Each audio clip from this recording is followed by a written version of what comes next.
My guest today is Stephen Cowart. I guess you would describe him as some sort of CRT wizard. Stephen, thank you for being on Geek Therapy Radio today. You're very welcome. Thanks for asking me. How would you describe yourself in the realm of CRTs? Maybe it was said best in the wonderful play and movie Grease. Hopelessly devoted to you.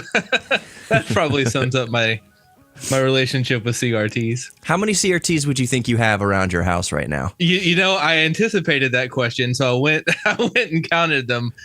It's 50. I have 50 on the nose. 50 on the dot. So there's, and what size ranges do they range between? I'd say the smallest is okay, so let me clarify, because 50 sounds a little bit ridiculous, or a lot ridiculous, and it is. I don't have plans on keeping all 50 of those, but I take them in like little orphan CRTs, and then I try to find them new homes, and some of them are just a lot of them are in between that stage. So that's why I have such a high number of CRTs. They range from a 5-inch little portable black and white, TV radio set to I have a 40-inch Sony Trinitron that it weighs in at just under 300 pounds. Jeez, Lou. Yeah, that one. Most of the time, I try to trick myself into thinking I'm young, I'm strong, I can lift these solo. This one, no, I could barely get one end up. So no. It was quite an effort, quite a hassle to get it from this sweet lady's garage and into my garage. Yeah, and that's probably a good jumping off point is one of the concerns areas to consider when getting into CRTs, because there's probably people listening right now, and there's a generation that just did not grow up with these big glass TVs, and maybe they still see them at their grandma's house, but they can be very, very heavy. And as we're having this discussion right now, as we're recording, my back is still screwed because I don't blame it. I'm not blaming this on Stephen, but I'm sorry. Yeah, I'm still sorry. It's okay. I accept your apology, even though it's unnecessary. I'm looking back here, and I'm going to tap it with my finger. Maybe you can hear it in the microphone. The big glass screen of my most recent CRT procurement, which is a widescreen HD Toshiba CRT. And the story behind that, real quick, is that I asked Stephen if he could just keep an eye out for my holy grail CRT, which is an HD widescreen CRT. I told my wife, I was like, if I find the HD widescreen CRT, that's going to be the end of the search. I'll have what I want. I'll have what I need, because the CRTs are big and they are bulky. Even the small ones aren't. It's not like the form factor of a smartphone. They're kind of big, but especially when you get a 32-inch widescreen HD CRT like I've got back here, they can be and are very heavy, and my back is still paying for it because it's about 130 pounds. And I had some help loading it into. My wife had a Jetta at the time. I got some help loading it into the back seat of the Jetta, and by help meaning I didn't lift a finger. I found two guys to help me do it, and I did manage to get it up the stairs, pushing it, sliding it on the carpet, which I shouldn't have done, and I do not recommend anybody else do it. And it sat in my studio for a few weeks nearby its eventual home on a desk. I had to special order a desk from Amazon to have the right dimensions and weight limitations to hold this thing. And that's what did my back in. And it didn't even hurt while I was lifting it, 130 pounds. I was like, yeah, I'm a young buck. Just like Steven said, I'm a young buck. I can lift it up. And I did. And there was a couple moments of struggleville where I was like, oh, geez, I'm either dropping this right on the ground, smashing a hole right through the floor down to the living room, or I need to just make this work. And I chose to just try to make it work, and yeah, my back is still paying for it. So that is one of the concerns with CRTs, which I'll toss it back over to Steven now. What, in terms of criteria, when somebody's looking into getting a CRT, maybe they want to add it to their game room or their man cave or their home arcade, their basement, or whatever, should size come into the equation, Steven?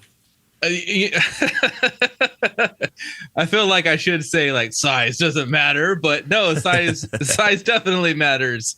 And a lot of people do use these for retro gaming, and they definitely will test your might. So yeah, size is probably one of the first, if not the first, specification to kind of look for in a CRT, or to nail down in your search. It's like, what do you have the room for? Because, if you're just living out of a 1-bedroom apartment, you're working with maybe 500 square feet. You're probably not going to want to go grab a 40-inch Sony Trinitron or something like that. Yeah, on the fourth floor. On the fourth floor. Right. Yeah. So definitely consider size, which is not just, height and width, but depth too, as you were talking, because even as I'm looking at this little 14-inch Sony monitor in front of me, it's 18 inches deep, with the cables coming out of the back of it. So, yeah, size. Yeah, and that was not to cut you off, but the size exactly, the depth specifically. So we think of, if you haven't gotten into CRTs and you may be green in the gills with it, and you think, 32-inch TV. I'm looking at my desk here with a 32-inch TV. That's nothing. I can support that on my desk. No, but it's a 32-inch TV is probably going to be 2.5 feet deep. It's going to be this very broad, rectangular, cumbersome shape. And the reason why I had to special order this table off of Amazon is I had to do not just the width, like how long the table is, but how deep the table is, because you can't just get, a 24-inch deep table and put this 130-pound monstrosity that has 24 inches more going in the back. I had to find the table that was deep enough to house the TV on it safely. Yes, one of the things that makes it so cumbersome with any CRT is that almost like 90% of the weight is up front with the glass. So, but it's still not no weight in the back. It's kind of like you can think about it a little bit like a trailer hitch, where you have to get the balance just right over the axles, and then there's the tongue weight, on the axle or on the hitch itself on the truck. The tongue weight can only be like 600 pounds, for instance, and you want to tow something that's 4,000 pounds. Well, you have to get the weight distributed just right, so the tongue weight is da-da-da. So that's kind of the same thing with a CRT, is you need a table, depending on how big it is, a table big enough and sturdy enough to support it. Steven, I want to go back a little bit, and the space, like Steven talked about. If you're in a 1-bedroom apartment, a 13-inch CRT is probably just going to be great. I have a 13-inch CRT in a very small room that's about maybe 100 square feet, and it was wonderful. It came from the George Observatory. So let's circle back kind of to the beginning, where people may be just getting interested in CRTs. And I'm going to start at this point, which is, we all have these fancy 4K monitors, 1080p TVs, LED, OLED, LCD, TF. Like, we have these. It's 2022 as of recording, and we are spoiled with riches as far as glorious high technology televisions are concerned. I use a 48-inch or 42-inch OLED as my main computer monitor that I edit videos on and everything like that. But I think where a lot of people start their CRT journey is they have this fancy 4K TV, and the 4K TV does have a yellow RCA composite input, and then they find their retro video game console, their Super Nintendo, their NES, their Sega, whatever, and they plug their old retro video game console into that composite input of their brand new 4K TV. And Steven, what usually happens at that point? So I kind of gagged in my mouth a little bit, imagining the picture Yeah. that comes out. That is to say that if you're using original hardware and you're sending a composite signal into like an HD or a 4K flat screen television, usually your picture does not look very great. Some people are, can be happy with it, but usually it's pretty subpar, and that's because the internal scalers, they're sending, say you're using an NES, which is sending out composite signal at 240p. It's upscaling that 240p to 720 or 1080, and it's doing it as fast and inexpensively as possible. Right. And so you lose a lot of information, or you gain unwanted information onto your display. And the point is that it looks, for a lot of people, they're shocked by how bad it looks, and so that puts in their head. And it's everything Steven said: upscalers, and basically it's signal processing going into that's adding so much unwanted noise and artifacts and latency, not even talking about latency. The built-in upscalers and things, in as far as what's attached to the composite jack on TVs, if you can still find a 4K TV with a composite input, are bargain barrel cheap components. They are not high-quality upscalers, because there are companies that do make standalone third-party upscalers that prioritize latency. There's usually a whole bunch of different settings on these boxes, but you can prioritize latency and image quality that will take the 240p, in this case, in this example, the 240p output of an old NES from if you bought it in 1986, whatever, 1987, it'll take that signal and it'll signal process it. It's dedicated to making that look as good as possible for a modern 4K TV. But the composite input, on the TV itself is attached to internal hardware that is just garbage, and it's going to make your image look garbage. And what happens is, this is what I've heard from people, what I've seen from people, is they'll take something like a VCR or an NES or whatever kind of 80s, 90s visual technology. They'll plug it into their new TV and say, things looked really bad back then. I'm so glad that we moved away from how terrible this all looked. And that's where the CRT argument plays into this, because what happens is, if you had a neighbor or a friend that said, whoa, it actually didn't look this bad, it actually looked way better than you remember, you're just looking at it on this modern 4K TV and the terrible signal processing, and you're not given the technology. This is not what it was designed for. If you plug it into what it was designed for, a CRT, what happens is, in most cases I've seen, is people are just like, holy crap, I don't remember it looking this good. I don't remember it looking this sharp. I know you don't remember it looking this sharp because the last thing on your mind was how it looked on your 4K on your TV.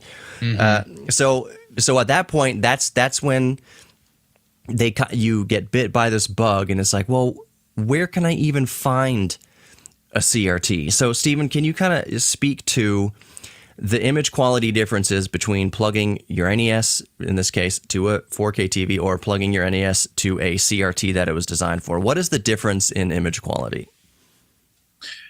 So it's hard to measure opinions, and right. that's kind of it's going to be different case to case.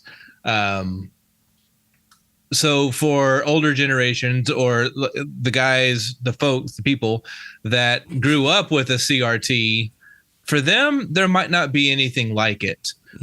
There's like just a little hint of fuzziness, and sometimes that's built into the gaming console, like with the Nintendo 64. That was designed specifically to be displayed on a CRT television. So if you plug it into a CRT, you're going to be like, oh yeah, like this looks good. This looks like the way I remember. But if you take that same console and plug it into like any kind of flat screen, it looks abysmal. It's kind of infamous for looking abysmal.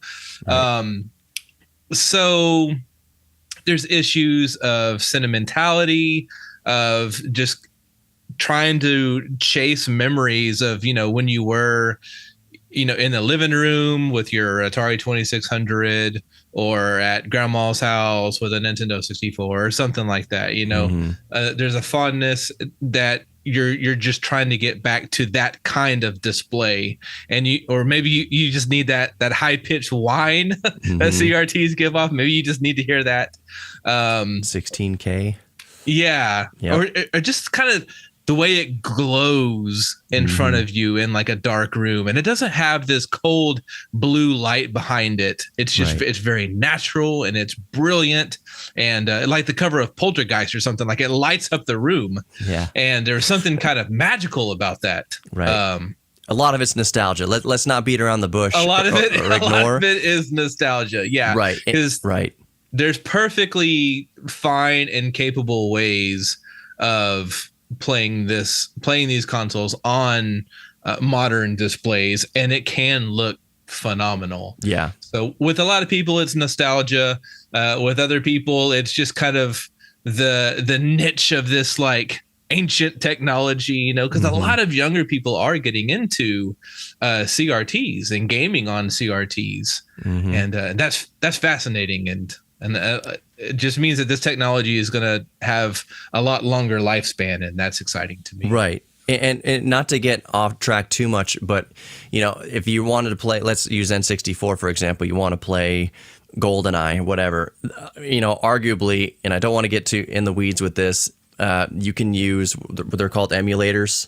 You can use a Nintendo 64 emulator on your computer or your phone or whatever, and pipe it out over HDMI to your TV, and you can even upscale it at like the hardware and software level to 4K and beyond. So you can make GoldenEye, you can take it from 360p or 240, whatever it was at, and you can actually upscale it with your video card to be a native 4K, looking better than it ever could have possibly looked before.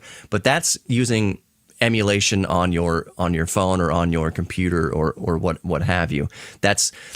I play retro video games like that all the time. I am very into emulators. I love the emulation scene. I follow it very closely.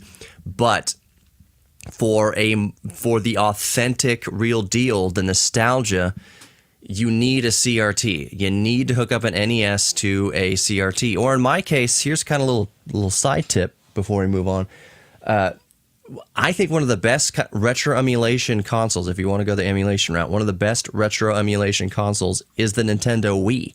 It's easy to hack, and it has composite and component outputs.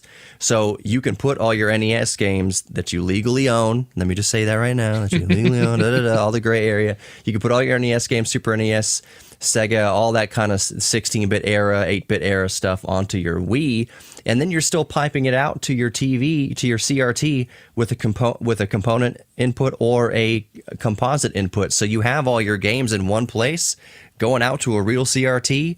That's how I like to play retro games the most, just because it's most convenient, is I use my hacked Wii with all my retro games on there out to my big widescreen HD CRT, and it looks exceptional. So getting back on track of the CRT thing and this kind of resurgence in interest in CRTs. So I set the stage that they dusted off their old Atari or Nintendo or Sega, and they plugged it into their new 4K TV. It looks garbage. Now they're bit by this bug. How do I get it to look? Where's the CRT? Well, I remember, the big tube TV that I grew up with. How do I even find that? Where are they? Nobody has them anymore. Where do I find these things? Stephen, can you talk about the Facebook group that? Did you start it, or are you just one of the admins on it? Can you talk about it a little bit? So let me start by saying that if you had asked that question maybe just 2 years ago, I'd say, man, just keep an eye out on street curbs and Goodwills, and I meant 5 years ago, pawn shops even. Yeah. But they are becoming increasingly more rare to find out in the wild. So with that to say, like, they're on the decline, and that makes me sad. But that is one of the reasons why myself, along with two other people, so we huddled up. It was my idea to start SaveTheCRTs.org and the Facebook group and all that.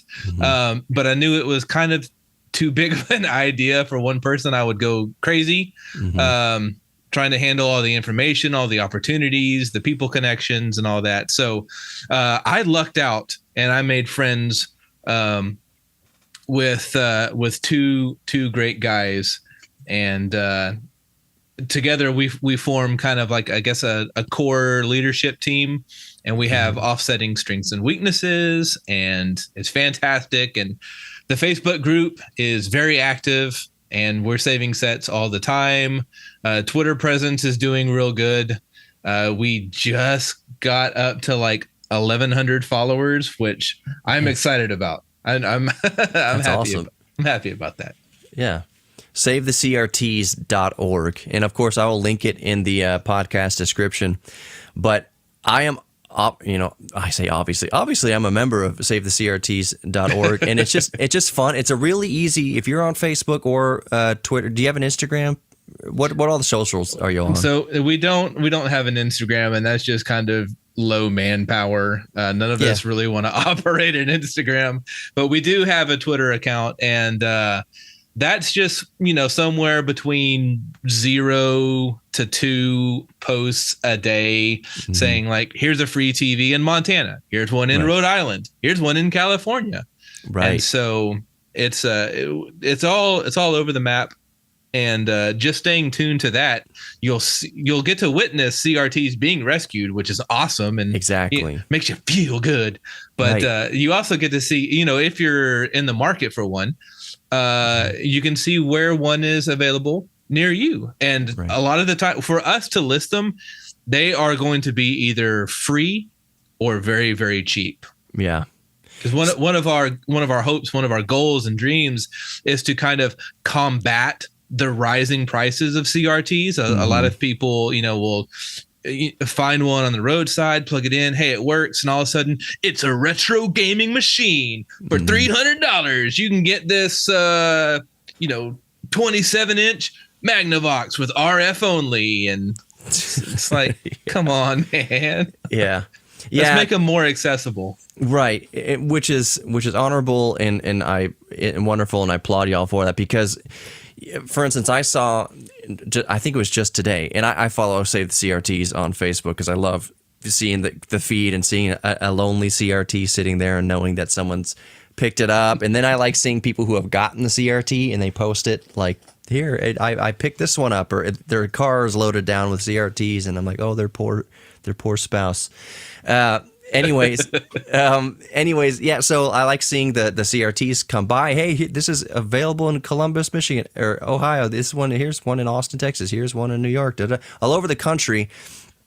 And again, I like the mission that you're not going to put something on there. It's like $1,000, whatever. That part of the mission is to combat. Because here's the thing. And this is really, really good information for anybody just kind of curious about CRTs or just getting into it. You don't have to go on eBay and get gouged, $1,200 for a Sony Wega Trinitron widescreen, whatever, and then $400 for shipping the beast. If you just keep your eyes peeled and know where to look and ask the right questions to the right people in right communities, like SaveTheCRTs.org, so where I was going with this, as I saw on Save the CRTs, it was like $25 Sony Vega, whatever, widescreen CRT. I was like, I would imagine that I would go onto eBay and see that thing listed for hundreds of dollars, and but that's not a real world.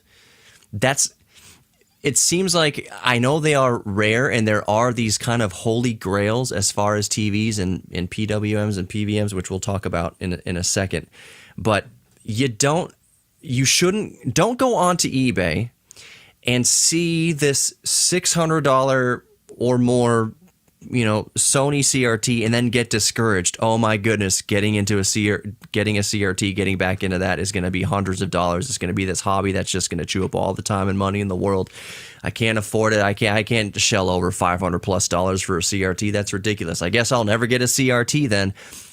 Don't come away from eBay with that attitude, because that's not realistic. There are still CRTs, take faith and take heart that there are still CRTs out there, really, really good ones, for very oftentimes free. Because let's not forget that these things are huge, like we talked about, and cumbersome, and you got to be dedicated to its to saving it. You got to be dedicated to using it where you're going to put it, and very oftentimes the real market value for these things is dirt cheap, if not free, because they're just looking for somebody to come get it or take it away. Like it's such a chore to the average person who's just kind of moved on from CRTs, and the middle-aged person who just their kids got them a new 4K TV and they don't need this 26-inch Sony whatever. They'll put it out on the curb. Sometimes they'll want to pay somebody to take it away. So again, to recap briefly, don't go onto eBay, see a $1,000 Sony CRT, and then be disheartened that getting a CRT is going to cost $1,000. That's false. That's a falsely inflated little ecosystem over there. You need to follow something like an organization like SaveTheCRTs.org, so where you can find the good deals. Stephen, where are some places that people may not think where you can find a good deal on a CRT or a free CRT, and what kind of CRTs? This is kind of multifaceted question. So where do you find them for free or cheap, and what kind of inputs? What are you looking for? What kind of tech are you looking for on the CRTs that you do want to find? Ooh, those are two really great questions, and I really hope that my old man brain can keep up with with both of them. Give something good. So let's start with where to find them. So a couple of great resources is OfferUp. So using the mobile app OfferUp, and you can search keywords like CRT, and you'll get all kinds of results. Most of the time, like that's a buzzword that will instantly mean kind of a higher price. You can kind of sneak by with something like old TV, box TV, or tube TV, something like that, TV, just to kind of more generalize it so that it's not a specific CRT. Now that kind of search criteria works beyond OfferUp and say into Facebook Marketplace. You can find some great stuff on Facebook Marketplace. eBay can be okay if you're looking for just something local. It can be okay. Or if you're just wanting something tiny, shipping with CRTs is not just hit or miss, it's mostly miss. There's a lot of tragic photos that you can find of just shipping accidents because these things are heavy and inadequately packaged, inadequately cared for. And so that's kind of a tragedy. But Goodwill auctions. So there's Shop Goodwill, which is kind of an eBay alternative. And I like that. Shop Goodwill has some nice sets that you can find, and you can localize those too, filter down to just what's local to you. There is I think it's Neighborhood or Neighbor app. You can shout at your neighbors and say, hey, I'm interested in, picking up your old tube televisions, maybe, grab just a generic picture of what it is that you're talking about so people can identify that and say, oh, yeah, we got one of these in the closet. Let's clear some space and, maybe you'll get messaged. Yeah. But then word of mouth, too. So if let's say that I'm talking to a retro gamer and you're on the hunt, you're on the prowl looking for those retro games and you're hitting, flea markets or garage sales or something like that, just ask, like, say you're at a garage sale and you see that they have some, Nintendo Wii games over there, something you're not too terribly excited about. It's like 15 copies and they're all Just Dance. And so maybe you're not excited about that, but you could ask them, hey, do you guys have any old TVs, those big boxy heavy ones? And you'd be surprised what people just don't set out on the tables for garage sales because they think it's just worthless junk. Right. And so, I'd say start with those options. And word of mouth, I mean, big time word of mouth. One of the first CRTs that I got, after So the last CRT I had before at the end of CRT, so like the mid kind of 2000s, like 2004, 2005 ish era is probably the last CRT that I had. It was a really nice 32-inch RCA. I mean, it was absolutely divine in retrospect. But time moves on, and there was a good 10, 15 years before the next. I was like, oh, what about CRTs again?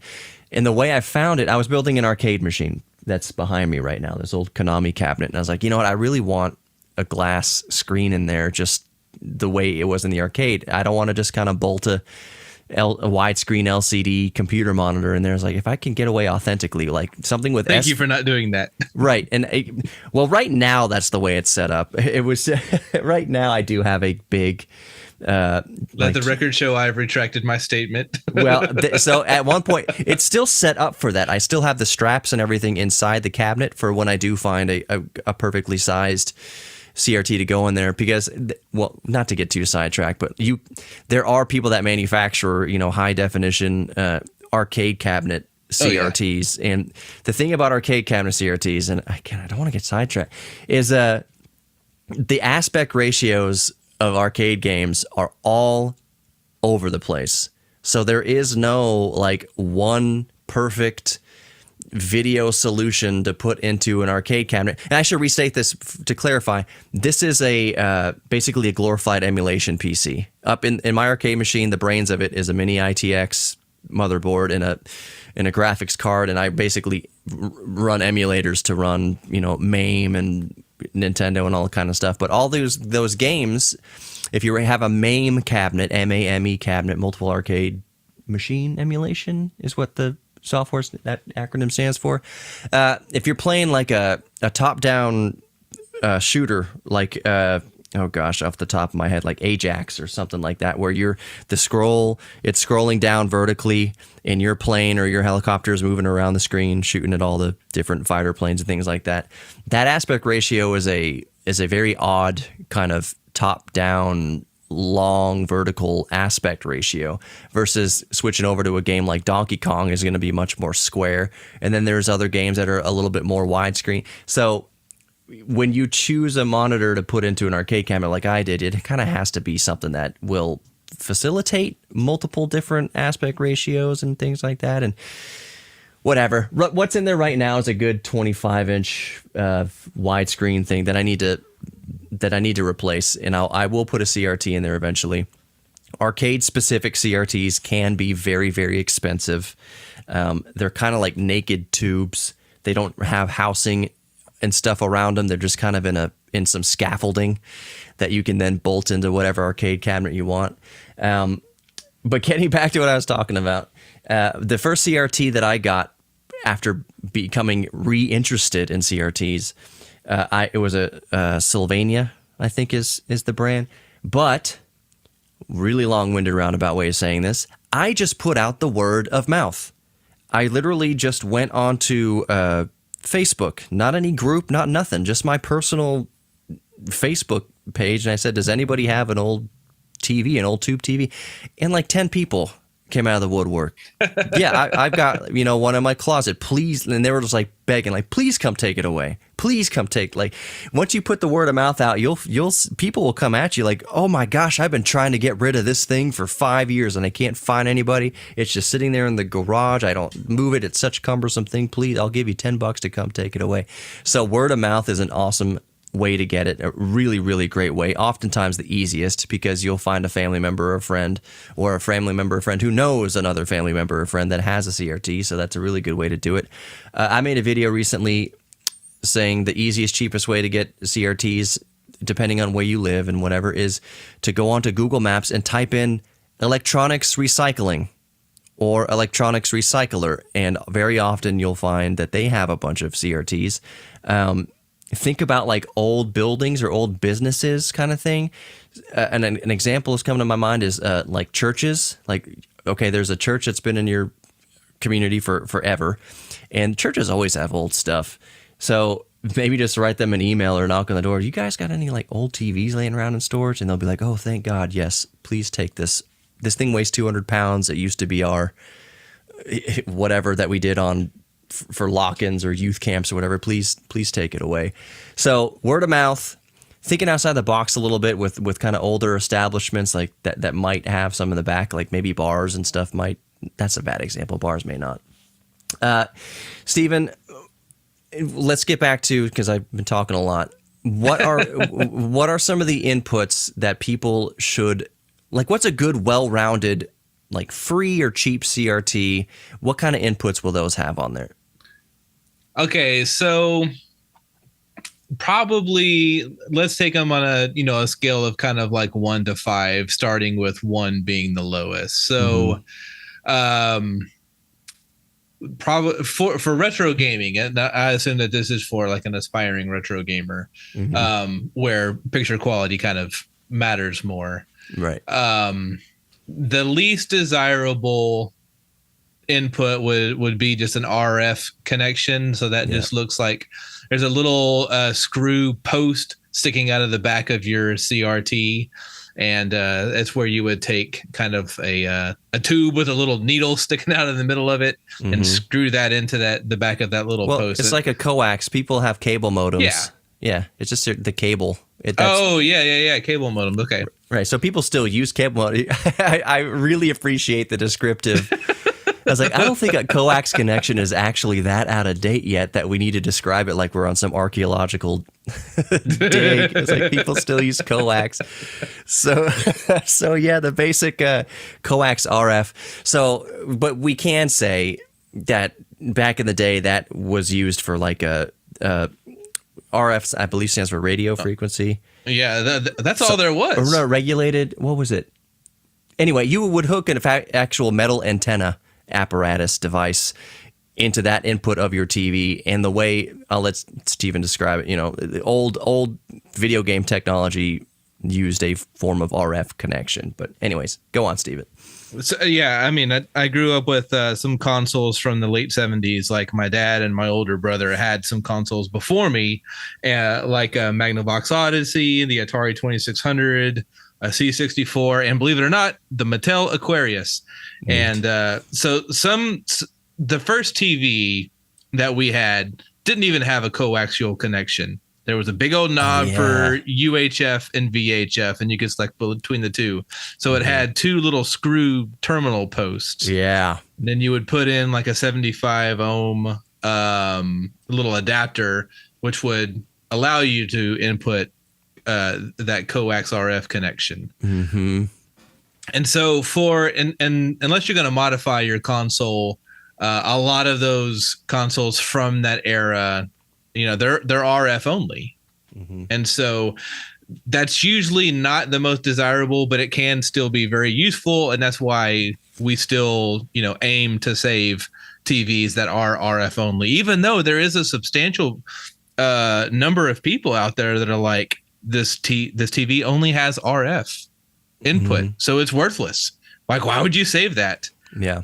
And it's like, well, it's not worthless. You just don't know what it's used for. and you know what? And here's the thing: the TVs, those ancient TVs that only have the 2 screw posts for that 75 ohm connector antenna thing, those have often they have a very certain aesthetic that people want. A lot of times those are like console TVs, or they have like wood grain, or they're part of like they're meant to be like the centerpiece of the living room. This is back when manufacturers were designing televisions as furniture. They didn't know what to do with it. Like, well, this is going to replace the phonograph table thing, so let's make this a table or a chest, but it has a TV built into it. That's what the early TVs, and very oftentimes you find those TVs with just the 2 screw posts on it. They've got, if they're more modern, quote unquote, they'll have like fake vinyl wood grain on the sides. Like it was a holdover. They still want to make it look aesthetic, and back then the aesthetic was, let's just make everything look like wood. Let's just put plastic stickers over plastic to look like wood.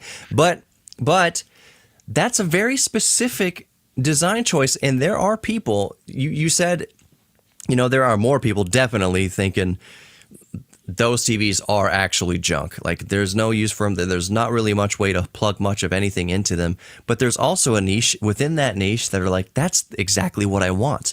And I 100% plan on plugging my Atari 2600 into those two, the 75 ohm 2 screw posts. And I hope 75 ohm is correct. That way I'm not going to get blown up. People emailing me.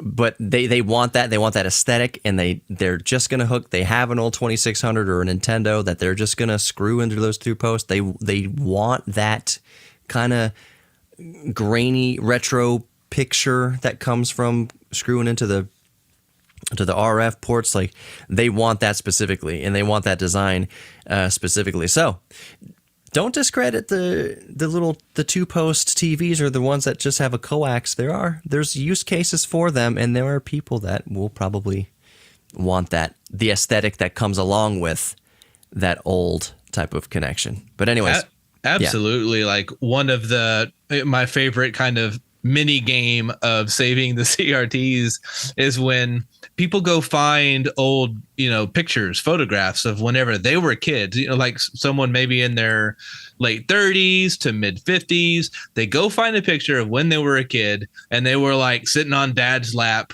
watching, a football game or playing Atari or something like that. And you see this blurry kind of CRT in the picture, but there's just enough details that they'll reference it and say, does anyone know the make and model of this? Or does anyone know like what kind of TV? Because I would give my left leg to be able to like have this TV again and kind of, relive these moments. And so, I mean, I guess that's the whole kind of idea of eBay is that, something means something to somebody, right.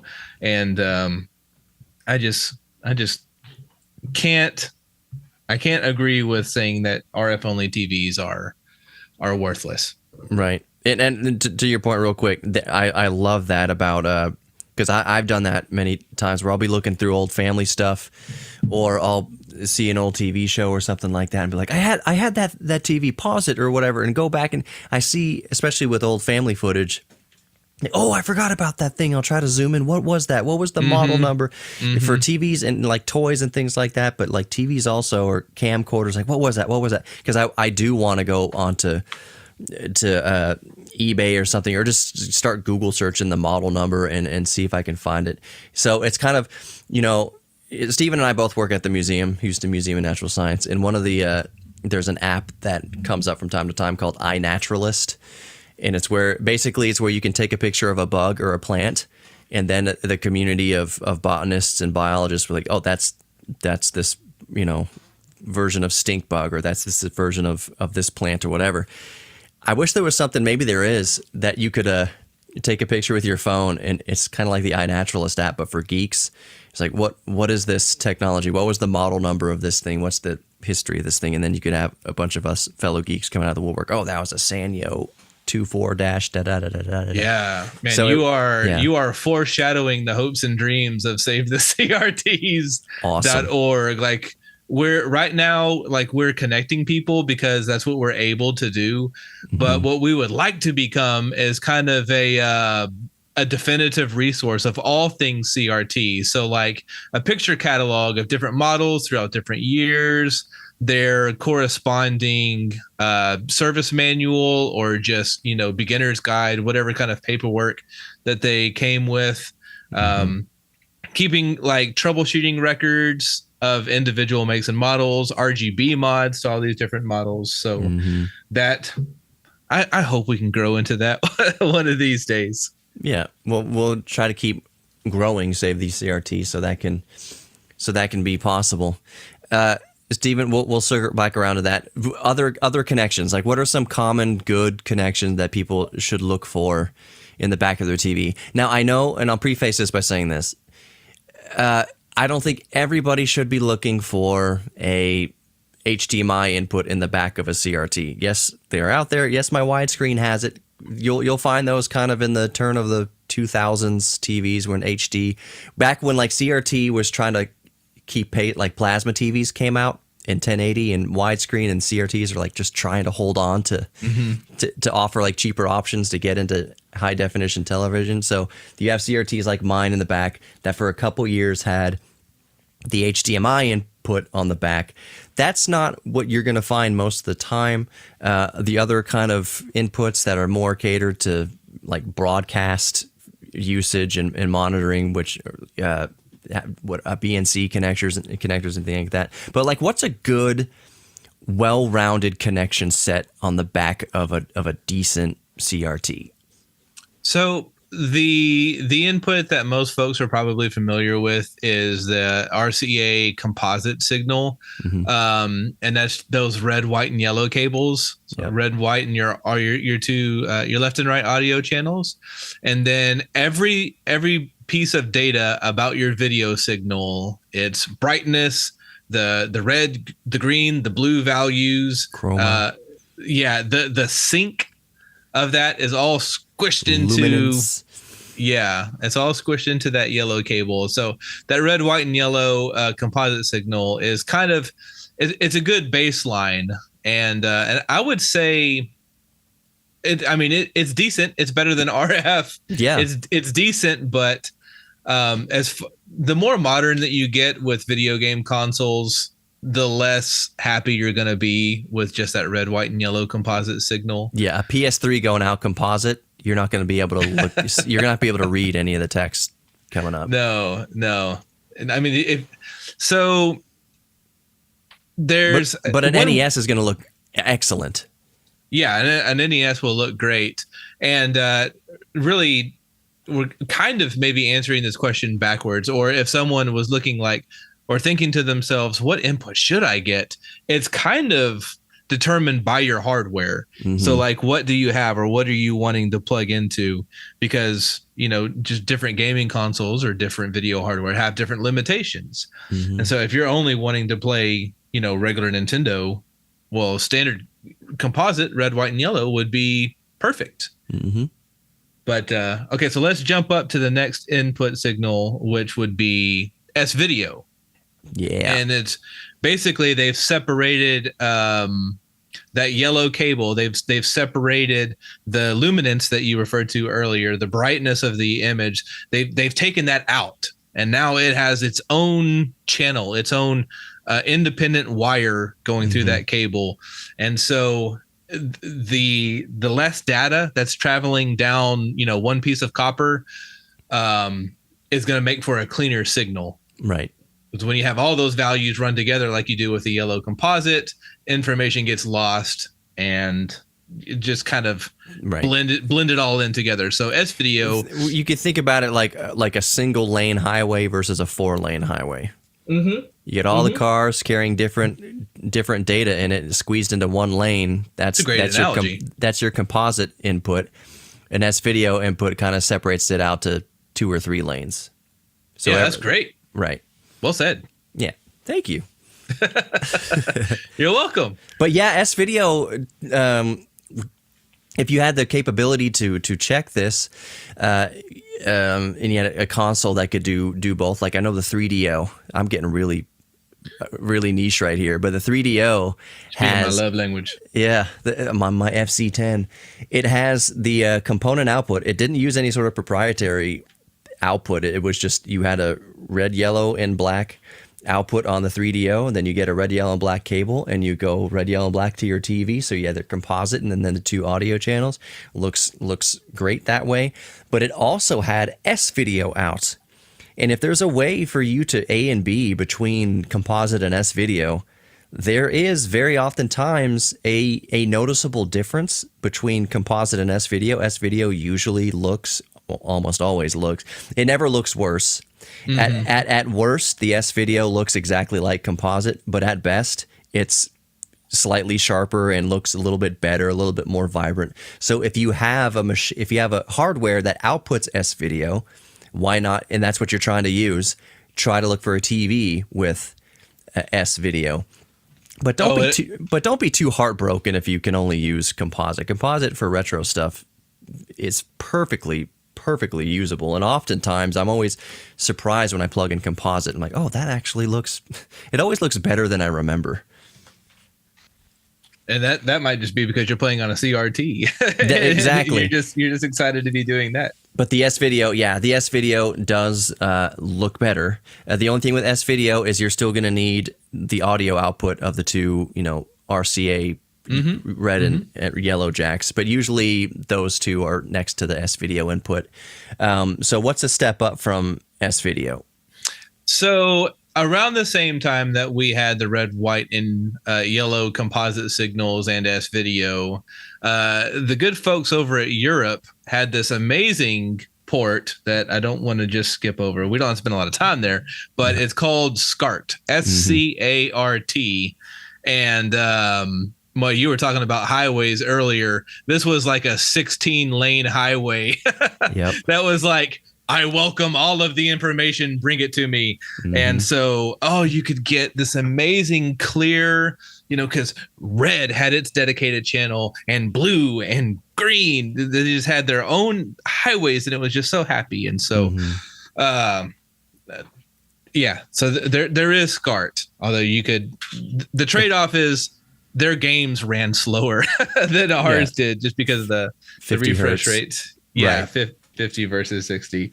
So with SCART out of the way, the next step was a lot of people refer to it as component video. It's the YPBPR, which is like a green, red, and blue cables instead of the red, white, yellow. Now you do still have the red and white audio channels that go along with that, but now you've got 5 of those RCA plugs on the end of the cable instead of just 3.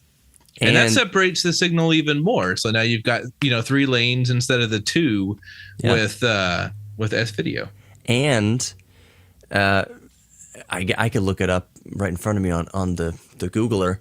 Component output was capable of 1080 lines of resolution, like 8. So, but what I'm trying to clarify here was it. I know it was definitely 1080i. Component video can definitely do 1080 interlaced, which on a CRT, interlaced is awesome versus trying to look at interlaced on a modern 4K flat panel. You get the lines through the TV and it's terrible trash, but interlaced on a CRT looks perfectly natural. So what I'm trying to look up here, component output, maybe Stephen, as I'm typing this, do you know if component, we know it can handle 1080i, do you know if it can handle 1080p?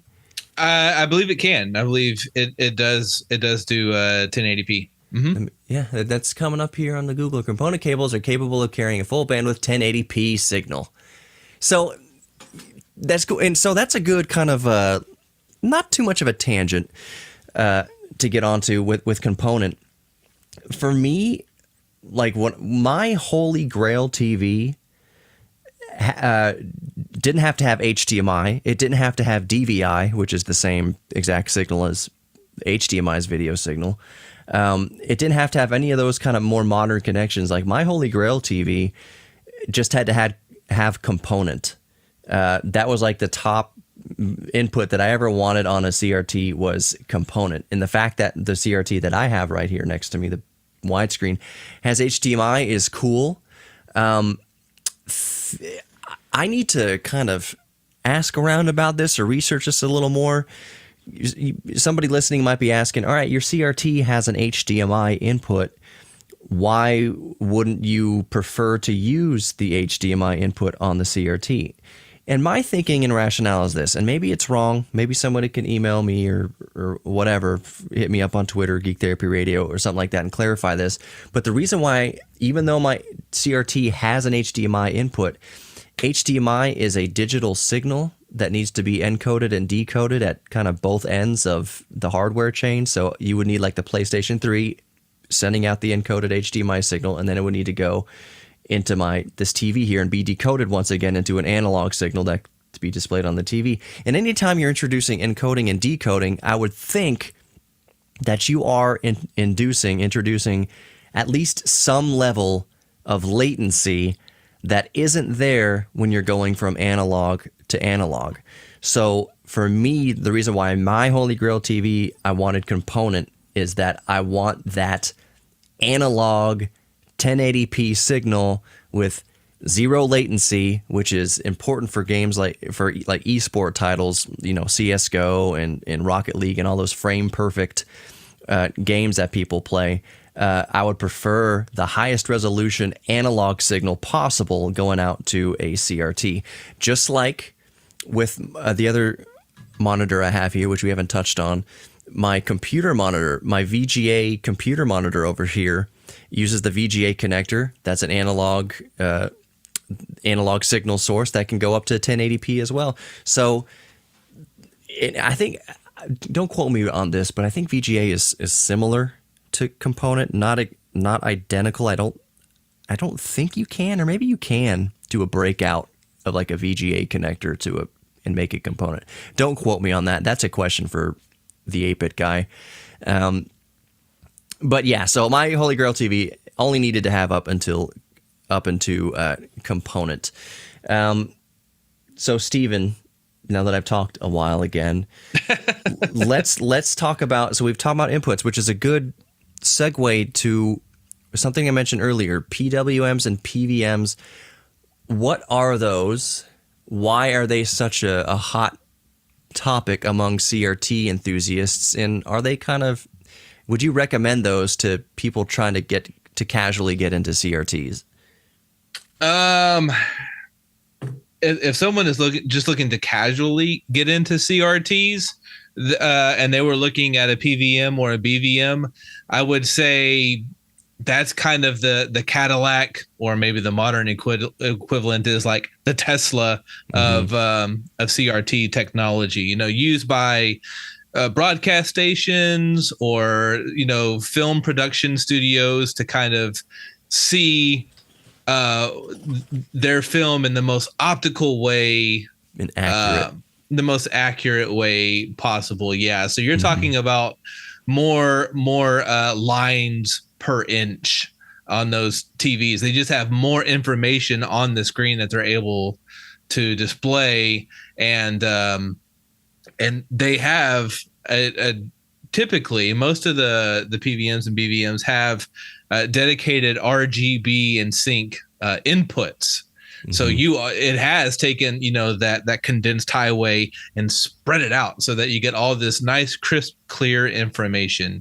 And so for the casual gamer just looking to play some games, I don't know that I would recommend a PVM or BVM, because that is a significant, price tag. And a lot of retro gaming consoles, a substantial amount, don't actually natively output RGB. Right. Most of them can be made to, but then you're talking about console mods, and it really just kind of depends on how big or how deep down the wormhole you want to go. Right. But if you're just looking to be casual, component is just as well as RGB in most, if not all cases. Of course, that's down to user preference and everything. Yeah. And that's a good jumping off point also to this concept. And you'll see it all over the internet all the time. Very heated discussions about what TV looks better than another TV, what kind of display technology looks better than another, like dot pitch versus scan line, like it gets all over the place. Then you'll see the A and B images of here's what this TV looks like with this aperture grill. Here's what this one looks like. It has a little different technology. So you'll hear the arguments of what's best and what looks best. But as we both know, it's subjective. Do you want to talk to that a little bit? Yeah. So if I could get every aspiring CRT enthusiast in the same room and just kind of say, hey guys, like, information is awesome, let's share information, but really you're the person who's going to be using this CRT. It's your eyes that are looking at this glowing object and enjoying this game or video or whatever. So really, it's what pleases you, and you don't have to live by someone else's standards, because you're right. There are all sorts of debates, like which is the superior technology? Is it shadow mask versus aperture grill? Do I want like a perfectly flat glass screen, or do I want that bubble on there? Right. And like you said, it's all subjective, and unfortunately, people feel inadequate if they don't have what the culture deems as the Holy Grail CRT. Right. Like it's your experience, and you really shouldn't let other people tell you what you have to do or what's best. Of course, there is great advice, there is bad advice going around at the same time. It's what pleases you, like what makes you happy. If you're looking at a composite signal and you're just happy playing your Super Nintendo, why move on? Right. Yeah. And it's exactly right. And when you're mentioning this, what I'm thinking of, and my real use case example, because I think we all, to some point, we fight with that struggle of like wanting the best, or like the best that we can get, or like me saying my Holy Grail TV had the component inputs. Well, that's not what's usually most available to everybody. If you're walking down the street and you're bit by the CRT bug, you're thinking about CRTs, and you see like a 13-inch Toshiba or something sitting there by the side of the road or someone's house or a garage sale like that, and it's for free, or they'll give you $10 to take it away, or like whatever the situation is, or it's really cheap. If it had the inputs that you need for what you want to plug into it, go for it. And in my case, the point is, yes, I have this HD CRT behind me, but it replaced that 13-inch CRT with just composite input that we got from that I saved from George Observatory.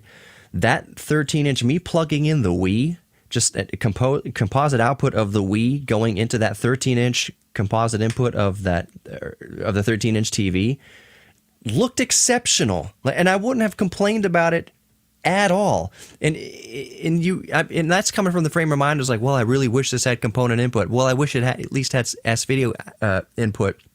Plugging it in just a composite from the Nintendo Wii looked awesome, and I would be content all day long to be playing, Mario Golf or whatever on that Nintendo Wii going out through a composite output. So sure, it's fun to go through the forums and comment sections and read all the debate on what the best quote-unquote technology is for CRTs and everything. But if you find one near you that just has a composite output and you just want to plug in your Super Nintendo into it, once you're actually using it and playing it, you're going to be thinking to yourself more often than not, this looks awesome. I'm good right here. I don't need to look for anything more, because this is more than serving the purpose that I wanted it for, and it looks really, really good.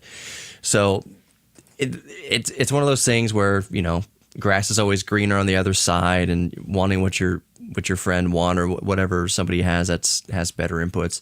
The last thing I'll say about kind of the inputs thing is, Steve, we talk about BVMs and PVMs. PVM, I believe, is production video monitor. BVM is broadcast video monitor.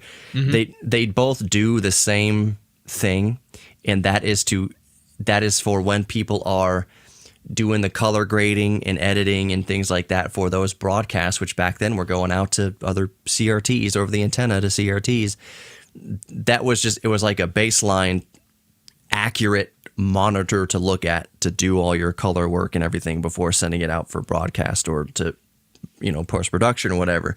And you may think, even like, let's say you are well-heeled enough to go out and spend $1,000 on a Sony whatever PVM.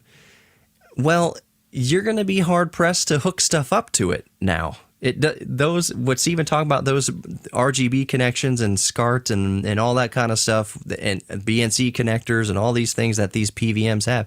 You're going to sit there, you're going to bring it home to your NES with a composite output and look at your PVM that might not have a composite input and be like, this is the best technology of CRT available, but I can't hook up my friggin' Nintendo to it because I don't have the right connectors. Now it's a connector hunt and possibly a conversion hunt. So again, it all boils down to, what do you want to plug into the CRT? Just look for a CRT with that input and be done with it. You'll be happy. It's not one of those collections and I'll toss it back over to you, Stephen, in here in a second. I think I talked about this a while back. I had our old friend Craig on the show. He was on Black Coffee Radio, blah, blah, blah. You've heard him on the station. He got into baseball card collecting. And I kind of drew this kind of comparison. I was like, yeah, collecting baseball cards is awesome because you can collect 100,000 baseball cards and only have it take up a couple shoe boxes in a closet. If you CRT collecting, not everyone can be a Steven and have 50 CRTs. You kind of need to know what you want, and because it's not something that is they're not super easy to collect for most people. They are big, heavy, cumbersome things, and they are not easy to collect. So that's kind of what I want to toss it over to you, Stephen. What kind of if we haven't talked about it already, just kind of advice would you have for people looking to get their first CRT? Yeah, so funny enough, there are people who actually do get into CRT collecting, and they don't want just one set to play games on. They're like, well, I want this set that would be optimal for, the Atari 2600, and then I want this one that'll handle component from an original Xbox really well. And of course, space is going to be an issue. Any spousal partner that you have, yep. Plead for their patience, and make sure that you're in agreement as to what is okay to possess and what is not okay. Yeah, you said something earlier that I thought was a really good point, and this also hits on collecting. Is once your hardware, you've determined by your hardware what kind of video inputs that you're looking for. Like, say you are looking for an S video, but all you find, right now is just composite. You can do just like Johnny here has done and keep the CRT that you have until you find something better. Until you find that S video or component or that holy grail, whatever it is that you're looking for. And then, because somewhere down the line, there's going to be someone else they would be happy to have that RF only CRT. Maybe that's their first one that they've ever had. Maybe they're like 17 years old and all, hip to retro game. And they're just like, wow, I actually have a CRT. That could bring someone a lot of joy. And so don't be afraid of taking baby steps, even if it's not the CRT that you're, optimally looking for. Taking baby steps in the right direction is always great. And that keeps more CRTs alive. Right. Which is important. You brought up my number of CRTs.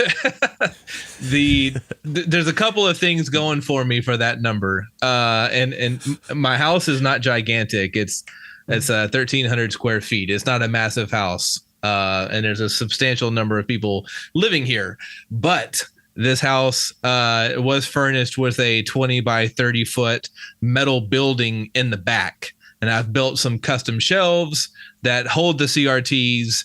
And, my wife is very supportive, and she's like, this is a hobby of yours that I don't understand, but it makes you happy. So yeah, man, just don't bring too much of it inside the house, and just do your thing. And so it's just because of resources that, I've been kind of blessed with, is why I'm able to have such a ridiculous number of CRTs. But I also am looking to get rid of them. I think over the last, couple of weeks, I've rehomed near a dozen CRTs. Yeah. And so I'm looking to rehome several more. But yeah, I am kind of plagued by that hopeless devotion to CRTs. And so like I do keep different technologies. Like most of my retro gaming is done on a 14-inch PVM that I looked into. But then I also have a 15-inch Dell CRT computer monitor that I use for playing Windows 98 or XP games or DOS games, anything like that, because it handles so many different resolutions. Yeah. It's actually you mentioned the VGA monitors, and because I got one right next to me here. It's a Hewlett Packard Pavilion M70, and it just got VGA input, and it looks exceptional. I mean, I have it. I've got the output. So, and that's a really good way I think for a lot of CRT enthusiasts, maybe as a good first step. Like, don't pass up the VGA monitor that you might see somebody giving away or whatever, because you can still plug that into computers relatively easily. And if you're already into emulators and things like that, you can play NES games and they'll look the thing about computer monitors and VGA monitors is they are incredibly high resolution. And for the most part, correct me if I'm wrong, this may be a controversial statement, but a free HP Pavilion M70 VGA monitor will have an image that will rival or completely blow out of the water a PVM. Is that controversial to say or not? Because I'm just saying that resolution's higher. You can usually overclock these things to much higher frame rates and be running at, like 10.7. What is it? What's super high square resolution? Like, it's better than 768. It's like 1024, 768. Then you go 1280 by like 1200, 1280, 1024. 1280 by 1024. Yeah. Super high resolution, super sharp. It's almost like, I would argue, and this is just my use case, this is just me looking at my, VGA monitor right here, my specific one, this HP M70, is it's almost like the image is too good and too sharp that you don't really get the CRT fuzz and nostalgia that you were kind of in the back of your mind hoping for. But I'm just saying, if you want a really sharp CRT image, remember computer monitors? Those looked awesome. Would you say that the average VGA computer monitor looks better or equal to, or maybe worse than a PVM? So the problem there is going to be with input. If you're kind of an original hardware purist, now careful there. I did not say original hardware elitist to where you think like everyone should be on original hardware. No. Like, you're an original hardware enthusiast. You like doing it. Please don't force other people into like your, opinion. But because unfortunately, there's a lot of that about. And gatekeeping. Yeah. And even, or especially so in the CRT community, is like, well, you don't have component, you ain't got nothing. And that's just not true, man. So, oh no, I went off on a tangent and I forgot the question. It was basically, does a computer monitor, like a VGA computer monitor, look as good as a PVM or better or worse? So that's going to be your input options. You mentioned MAME earlier, and computer monitors were fantastic with that, because usually you were using an old personal computer of some sort, and you were running MAME, and you were basically doing a software emulation of these old consoles or old arcade boards or something like that. And computer monitor just, it looks great. It looks great. And it's very akin to the technology that they were putting in, later arcade games, especially. So Capcom versus SNK2, stuff like that, which is basically a Dreamcast in an arcade, cabinet. And so it's very close. Now, if you're looking to play original hardware, most of it won't send out the signal that you're going to want, or that the VGA monitor is going to want, your computer monitor. And so there you need to be looking at, if you're wanting optimal performance, a Sony PVM or BVM. And the other thing, because whenever I say things, I can kind of like mentally imagine and hear people screaming through their earbuds and stuff at me. The big difference, and I'm going to say that for these screaming people, screaming listeners, is that there's big time resolution differences between a VGA computer monitor and a PVM. A PVM would probably max out around 600p, maybe 540p, something like that kind of resolution. Whereas a VGA computer monitor can go all the way up to 1080p. It can output higher than that. It can output a very high resolution. So if you're looking at two 540p sources, one on a VGA computer monitor, one on a PVM, it's not necessarily apple to oranges. And it could be that they look exactly the same, or the PVM might win a little bit because that's the native resolution of the PVM. So the main point I wanted to get out there, the main takeaway, is that I posed that question, but there is a little bit of apples and oranges comparison differences between a VGA computer monitor and a PVM with RGB inputs. They're not exactly the same. But the computer monitors, they can be, if you find a computer monitor, because they tend to be, here's why I kind of bring up the computer monitor, the VGA computer monitors, is because they tend to be limited in size to something that is more conducive to the average person's home setup. Like we go back to the person in the one bedroom apartment, 500 square feet. They maybe can't put something in the corner of their living room / bedroom that takes up 9 square feet total, of area, because that's basically what a big TV will take up, if not more so. But you can find a 15-inch VGA monitor that might just go on the desk you already have, or maybe go right next to your OLED monitor, your LCD monitor, whatever you're using on your desk, and then you technically have a CRT, and a CRT that looks awesome, a CRT that you can take, that you can if you're looking like,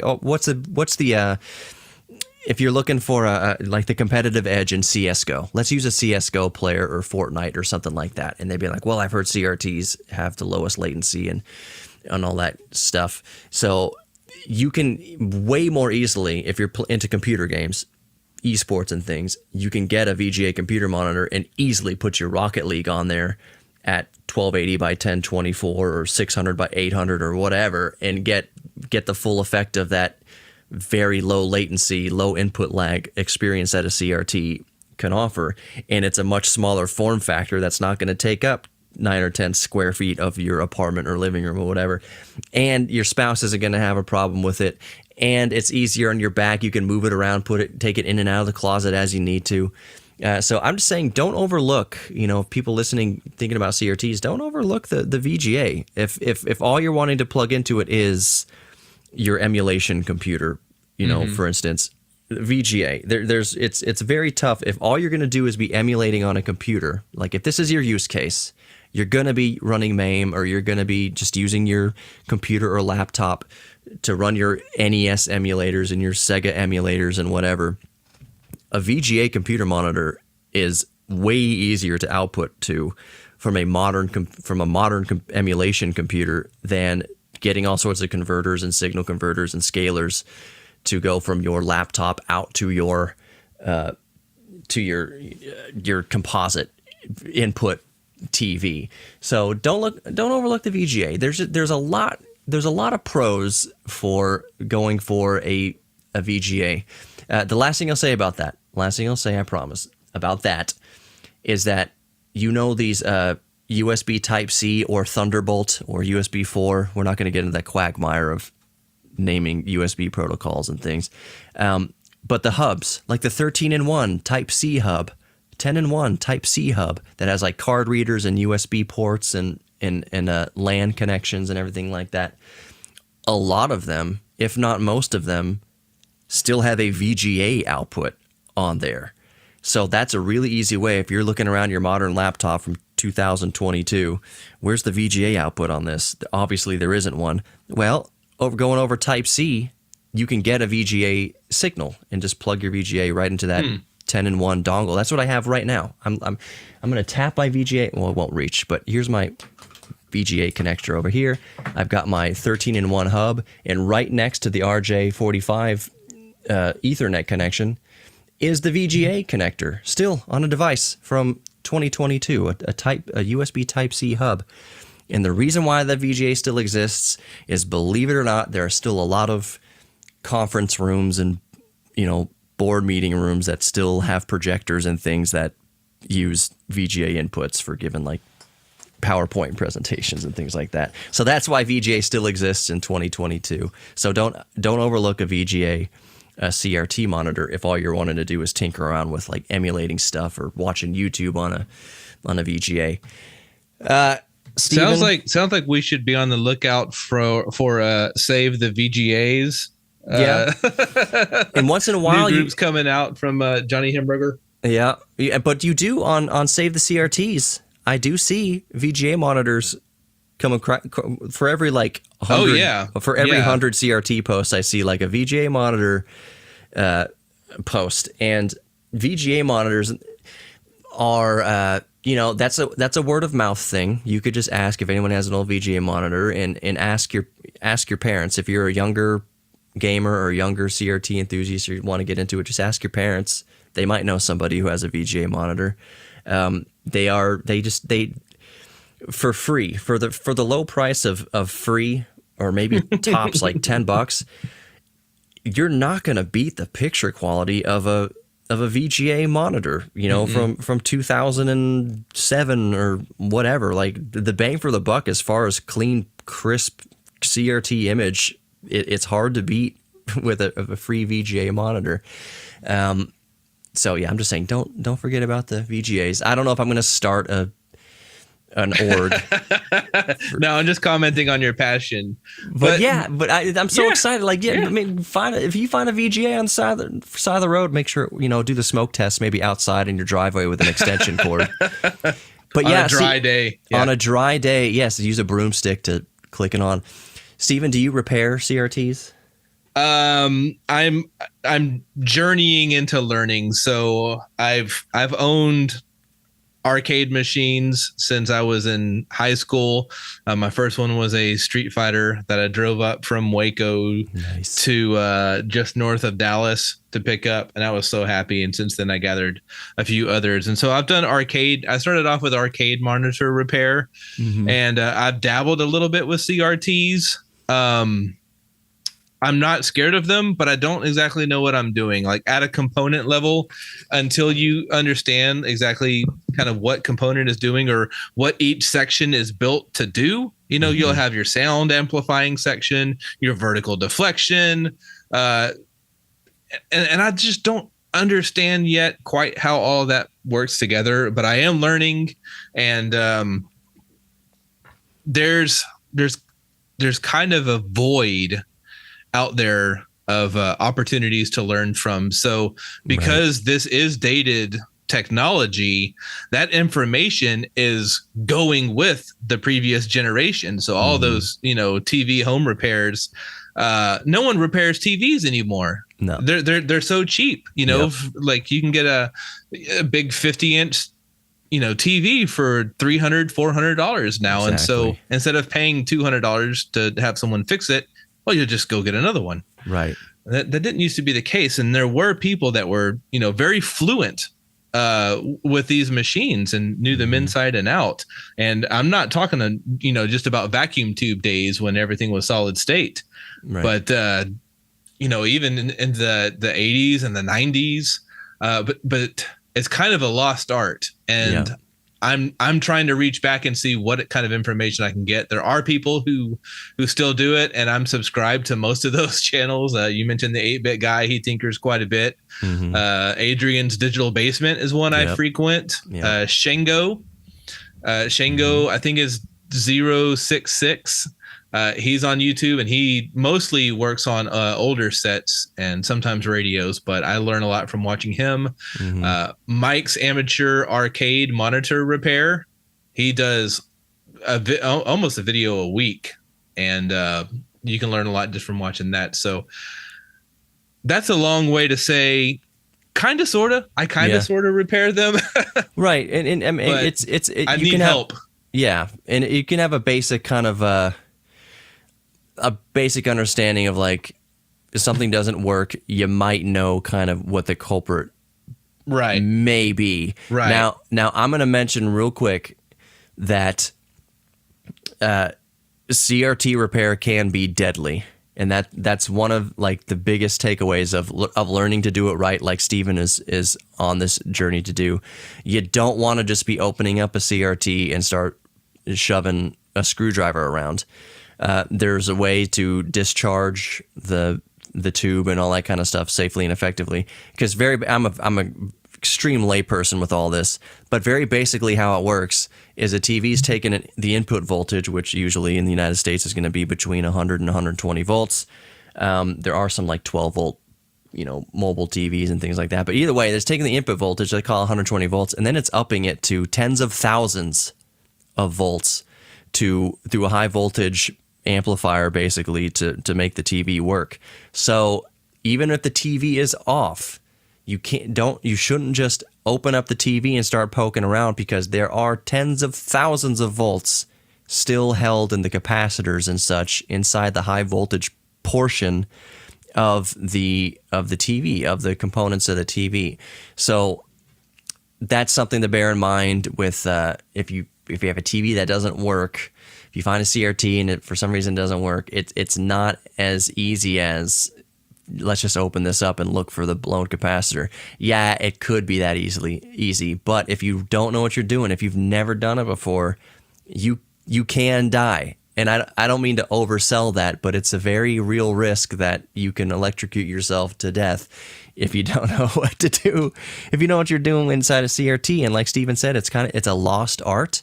So there aren't a whole ton of people out there left that know how to safely handle a CRT in a repair scenario. What would you say, Steven, though, that doesn't really require opening things up and jamming screwdrivers into high voltage capacitors? What are some common issues that you see with people getting like old CRTs?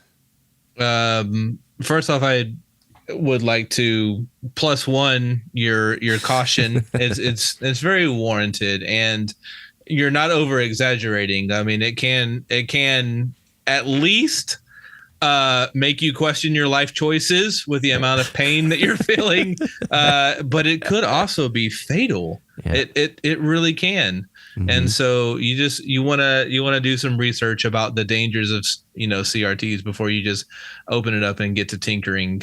And it can come from areas that you don't expect. Mm-hmm. You just grab it underneath. You think you're just grabbing the bottom of the board, but there's all kinds of solder joints that lead to all the stuff up on top. So, yeah, your caution is very warranted. Mm-hmm. Things to look for. Kind of troubleshooting without opening the set. Yeah, or that doesn't require a whole lot of delicate surgery. So I'm just saying, what are some common like failure points with a CRT? So if there's a few, and one of the, I guess, kind of secret tools of CRT enthusiasts is what's called the service menu. And so that's kind of like a secret sub menu that normal consumers aren't supposed to really have access to. That would be when the TV repairman comes over and he takes your remote and he goes bloop, bloop, bloop, bloop, bloop, bloop. He inputs this like super secret code, and now there's all these like 4-letter abbreviations with values next to them, and it could be like 100 abbreviations long. There's or 100 different settings in there, and all those things just control different elements of the picture.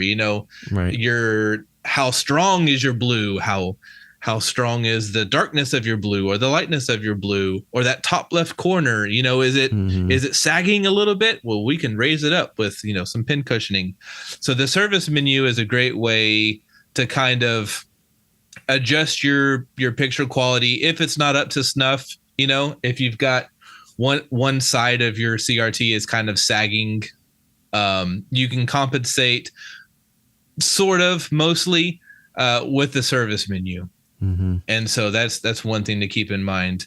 Also, kind of discreetly hidden on the back of some CRT sets are little holes where you take a little plastic screwdriver and you insert it into that hole, and you get access to a little potentiometer, which is a little dial that you move to the left and to the right. You turn it like you would a screw.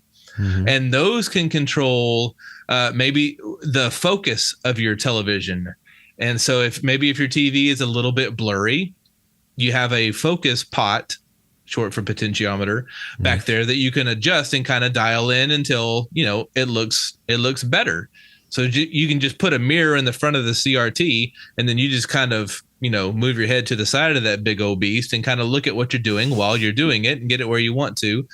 And so a lot of consumer sets also had those sneaky little potentiometers. If it's too bright and adjusting the brightness in your menu isn't really getting it, well, you could play around with your black values in the back of that too.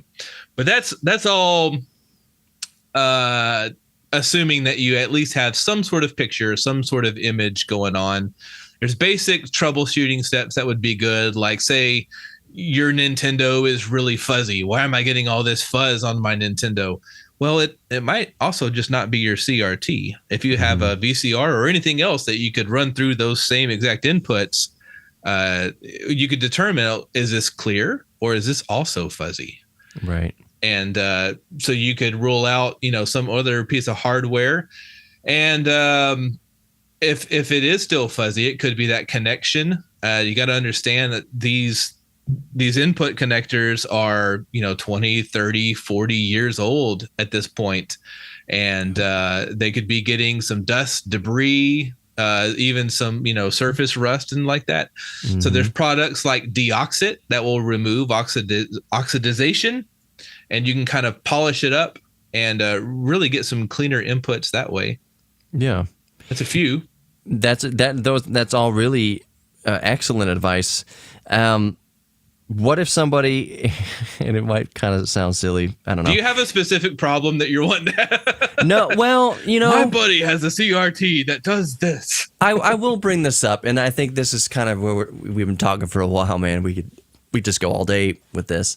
I do have, so I went to one of my favorite stores in Houston. This is an awesome opportunity to plug them, even though this is completely pro bono. Electronic Parts Outlet. Anyways, EPO. EPO. It's my friggin' Disneyland. Anyways, I go there a few times a year at least, and I never leave empty-handed. It's just such a wonderful place. Anyways, one of the things I bought several months ago, maybe last spring, was a 5-inch Sony color Trinitron thing, a portable TV that runs off a 12-volt power supply or a battery. As the way Chris at EPO, who owns it and runs it, I don't know if he owns it, but definitely runs it. Very helpful. He said this is the kind of thing that somebody would bring to like a baseball game, so they could watch, the broadcast feed while watching the game, and they had their headphones plugged into the TV and getting the commentary and stuff like that. This is a portable TV that someone would bring to a baseball game or like the beach awesome. or camping, something like that. And I was like, oh, cool. Because I was just thinking, 5-inch CRT, this will go on my desk really nicely, and I could just tinker around with it and whatever. So we're testing it in the store, and it's perfect. Everything's the image look, it's Trinitron. It looks amazing. It's from 1985 or something like that. Image still, composite input, spectacular image. It was great, and so I was thrilled, and I got it for a decent price, and put it on the car seat next to me, nice and gentle, strapped in on the cushion, because I know it's old, and I'm thinking in my head like, okay, well, there's for some reason I'm thinking of like solder points and things like that, cold solders and whatever. It's like, so I'm going to put it on the cushiony seat here to give it its best chance, thinking that it's overkill. Like, I don't need to do this. This thing is in good shape. Anyways, so I tested it at the store, looked great, everything great. I got it home after a 20-30 minute car ride, and it didn't work. It didn't output any image to the screen, and I went through with my voltmeter, testing all sorts of random areas of the circuit boards and between circuit boards, and I'm getting voltage everywhere. I was like, I just don't know what happened in the car. Like, from just riding on the car seat to home, something must have jostled loose somewhere that I can't access, and I don't know. And I'm kind of like Steven in my point where I was like, I don't know much about repair of these things to fix it. Plus, it's mid '80s Japanese technology, so it's very tight inside there There's a lot of technology packed into this thing. It's like I don't even know where to even begin to start looking. Well, they had to have room for those like 16 C-cell batteries. Yeah, exactly. that would fire it up. Exactly. Exactly. So it's just really packed in there, and I was like, I don't know what it could be. My only thought is, even just transporting it, even as delicately as I did, that something might have jiggled an old solder point. You know, it might have cracked. It might, like a trace on one of the circuit boards might have cracked. Solder point might have cracked, but I can't figure out for the life of me. It was my albatross for a long time, trying to figure out what was wrong with that. As of now, it sits up in the closet in Riker's room above the diapers, and every once in a while I'll get it down and plug it in. It's like, maybe it'll just work this time, and it doesn't, unfortunately. So no indication of any power at all. It'll power on, like the light will power on, you know, the kind of the surface stuff, like around the dials and things like that. It gets power, but there's no high pitched whine. There's no charging up of the caps and things like that. So I think it boils down to the high voltage side of things. But yeah, I guess I just told that story to put it out there into the radio universe, podcast universe, and into the universe that is Steven's brain. Help save my CRT. Help save my CRT. Maybe I should do that. Yeah, I should take a picture of it and say, here's the issue. Does anyone have any? Because I've looked online. There's really not much, you know, documentation about it online. There is another community that I would recommend to you. There's a Facebook group called the CRT Collective, and that's a very knowledgeable and mostly friendly group of folks that are very, very thrilled. I mean, it's a Facebook group. You got it's a mixed bag, right? Exactly. But they love answering questions when they can, and so. Yeah, it's another good resource for you, at least for asking questions and getting help troubleshooting and stuff like that. What was the name of that group again? CRT Collective. CRT Collective. Gigantic group, lots of members.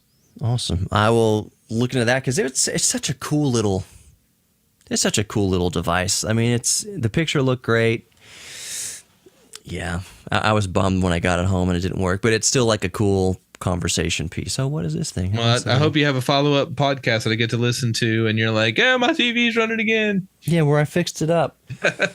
Yep. Look forward to that. Oh man, Steven, we could talk for hours, but I think we'll kind of wrap it up there. Is there anything else that you're involved with concerning CRTs that you might want to plug?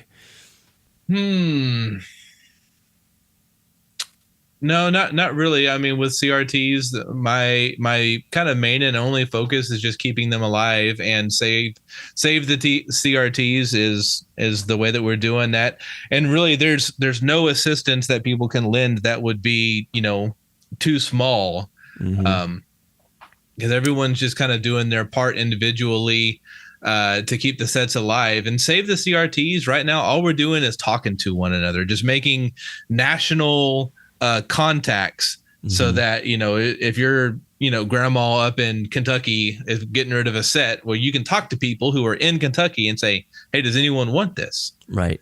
So that's it can't be understated. People think, oh, how can I help? What can I do if I'm passionate about this or anything? And it's like anything else. We talked about it earlier in the show. Word of mouth for anything. Like, don't underestimate. So when I talk, like on my show, about like, hey, tell your friends about the show if you want to. Like, if you have a friend that's interested in this kind of stuff, tell them about Geek Therapy Radio. It's not much, but it's the best thing in the world to help promote a cause and do good for a cause. Is just to, if you think about it, tell a friend about it, even if you're not into it. So like, if someone's listening to this broadcast right now and they're thinking, I have no desire to even think about old CRT TVs. I hate old CRT TVs. I've got one in my garage. I want to get rid of. Like, this subject matter doesn't interest me at all, other than how I can get rid of mine. So if you have no interest in CRTs and maybe you hate CRTs, you can help out the cause and your own just by telling somebody about Save the CRTs, or asking like your nephew who's into technology or something like that, video games, like, hey, do you want this 20-inch whatever I got in my garage? Yeah, Grandpa. Like they'll Uncle Bill, sure, I'll take this. So even if you're not into the thing, you can still tell other people who might be interested in it about the thing. Is my whole point. Like, you don't have to support it at all, other than like, hey, my nephew might dig this, I'll tell him about it. So that's just something wonderful that people can do. That's actually a big help. So if you just tell people about SaveTheCRTs.org, that'd be awesome. Following Save the CRTs on Twitter and on Facebook is great. I'll include links in the podcast description where people can just instantly go there and follow them. So if you're listening to the broadcast, make sure you check out the Geek Therapy Radio podcast in your favorite podcast app. When you search for Geek Therapy Radio podcast, just look for the red, white, and black color scheme, and that's how you know you've got me. And with that, Steven, awesome having you on. Thanks, man. Yeah, man, appreciate it.